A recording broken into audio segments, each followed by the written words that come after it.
Hey, what's up everyone? Nick here with The Last Coat. For today's video, I wanted to talk to you guys about having a mobile rig to get out there and make some money.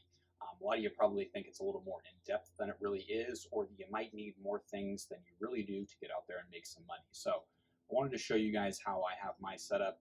I've had a couple other setups in my life. The van here is probably my choice of a setup. I do use it as a family vehicle as well as a detail rig, so I do like that premise as well. But the biggest premise is when I'm out working. The van has the capability of locking everything down in a smaller footprint. So if I'm in an area where it's tighter and there's really not a lot of area to move, it's much more easier than having a truck and trailer. You'll probably get a little more clients that way, having something a little bit smaller, even like something like a Ford Transit van or something of that sort.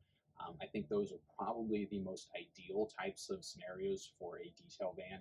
Again, just being smaller and being able to get into anywhere and everywhere and make that money, right?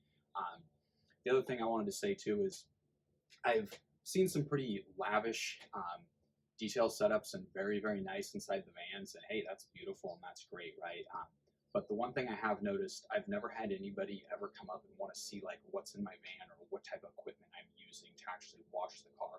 Everyone's always been concerned with the work that I do and how their vehicle looks. No one's ever been worried about what's going on in here. So you don't have to make it fancy. Keep it very simple, just functional and simple. I mean, that's pretty much about all you need.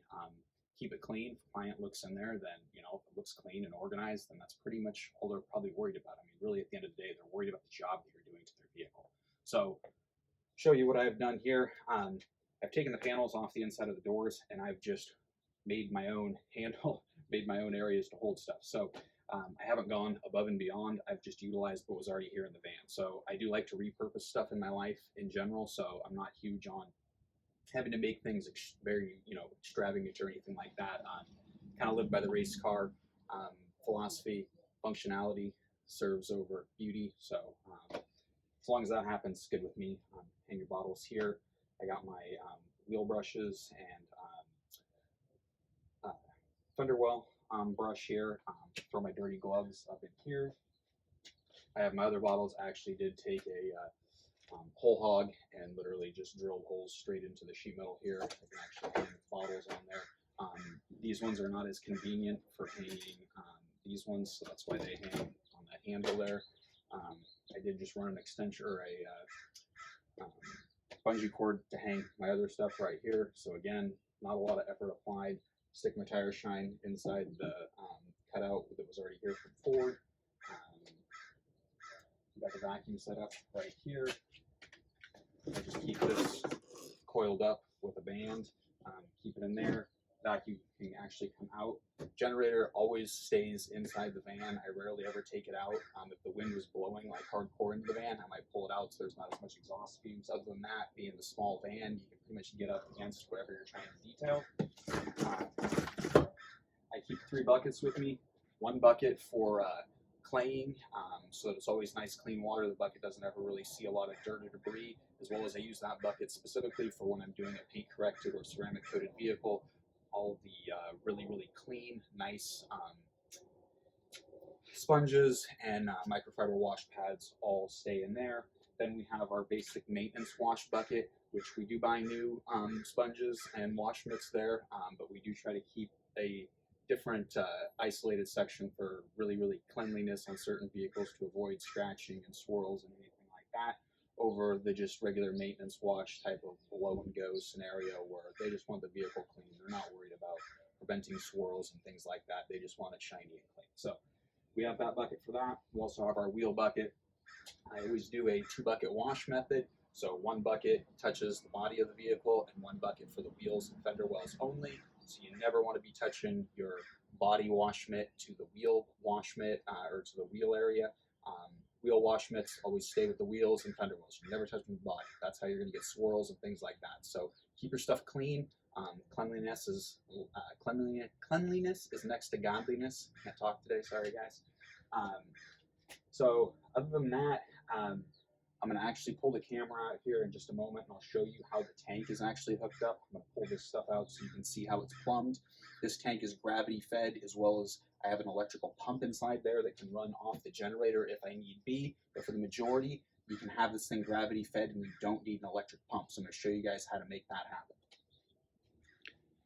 So now that we have some of the stuff out here, I can actually show you some of the other stuff you probably couldn't see from that angle. So I got my foam cannons hang up there. I keep two foam cannons with me at all times in case one were to ever break or anything. You always kind of want a backup scenario.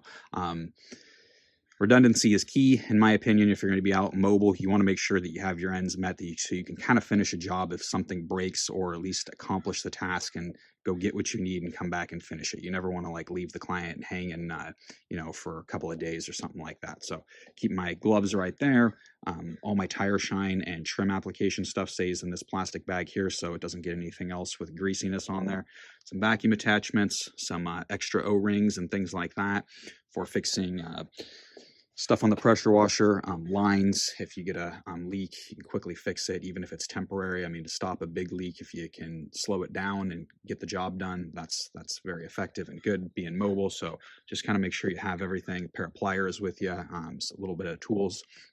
The 3 buckets I have here, I have a net here. I'll throw my used microfibers up into there to keep them with out of stuff, and then a bag of brushes in here for doing interior stuff, extension cord, you know, pretty basic. It's really not a lot of stuff. And then for the actual tank, so the tank just goes directly from here. I've actually had 2 different areas in here. One broke off when I had this originally in a truck, and some stuff slid around it, snapped it off, so I had to replumb this tank. So it's plugged off from the inside. You can actually see the water line right there. So we run back into here. We make a direct left and go right into the pressure washer here. I actually have a Y attached, and this is what I fill buckets, the foam cannon, dilute bottles with, and that kind of thing makes life much easier. Might be a little bit difficult to see in here. Try to get you down in there. So the black and yellow line is coming from the tank directly into the pressure washer, and then my Y valve, I can control water going into the pressure washer or specifically to filling the bottles, and that kind of thing. So I highly recommend having a Y on there. That makes life really easy. And then I just keep my drying towels and my clay mitts up here on top of my tank. So these will just dry up here. And then inside the tank, don't mind that washer. And actually, that piece of PVC, we had some stuff fall in here when I cleaned this tank out here. I got to get those out of there. But you can see where my pump is.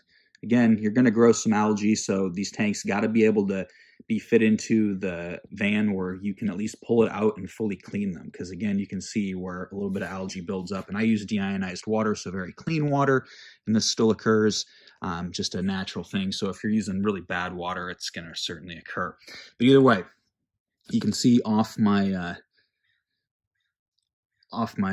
pump here, I have the hose, and that literally just goes right to the PVC fitting that's coming through the tank, and that is a bulkhead fitting that is the sealing the tank going through there. You can get them at Home Depot.